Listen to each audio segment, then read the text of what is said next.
Bonjour. Eh bien, oui, ça y est, dans quelques jours, dans quelques heures, nous allons nous retrouver à Yom Kadosh, ce jour saint parmi les saints, ce jour exceptionnel qui est le jour de Yom Kippourim, le jour des expiations.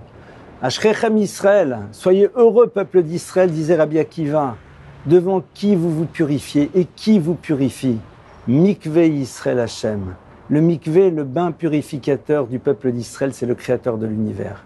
Kippour, moment Gilou Bir Hada, dans lequel on danse dans le tremblement. Danser parce qu'au fond, quelle joie de savoir que notre passé peut un moment disparaître parce que nous allons reconstruire un futur. Et que le créateur de l'univers n'attend qu'une chose, c'est la sincérité de nos regrets par rapport à nos erreurs, par rapport à nos dysfonctionnements et notre désir très très fort de continuer et d'avancer encore et encore. Alors la question que chaque année on peut se poser, c'est « mais l'année dernière, j'y avais pensé aussi. L'année dernière aussi, j'étais dans ces regrets. L'année dernière aussi, j'avais eu ce désir de mieux faire. Et pourtant, lorsque je regarde l'année qui vient de s'écouler, eh bien, il y a eu à nouveau des erreurs, des dysfonctionnements, des bêtises. Alors, comment faire? Eh bien, au fond, le propre de l'humain, c'est justement d'être dans ce mouvement perpétuel. Oui, c'est vrai, l'année dernière, nous avons décidé, et nous étions sincères. Seulement, ce qu'il faut, c'est être dans la continuité et savoir que, année après année, eh bien, nous continuons à faire ce travail. Ce que je vais vous dire est du domaine de l'évidence, tout le monde le sait, tout le monde l'a entendu, mais au fond, ça fait du bien peut-être de se le redire.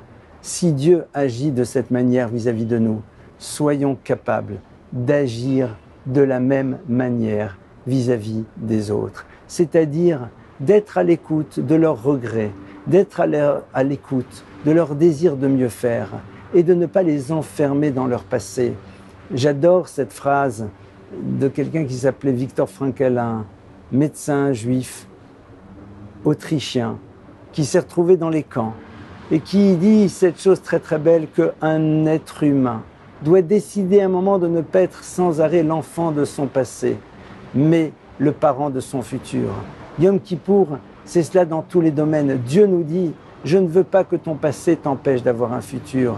Si tu regrettes profondément, je réouvre toutes les portes pour que les choses avancent. Soyons capables, nous aussi, de faire la même chose vis-à-vis des autres, vis-à-vis de ceux qui, à un moment, ont peut-être pu nous déranger, faire des choses qui nous ont ennuyés, de nous dire « soyons à l'image du Créateur ».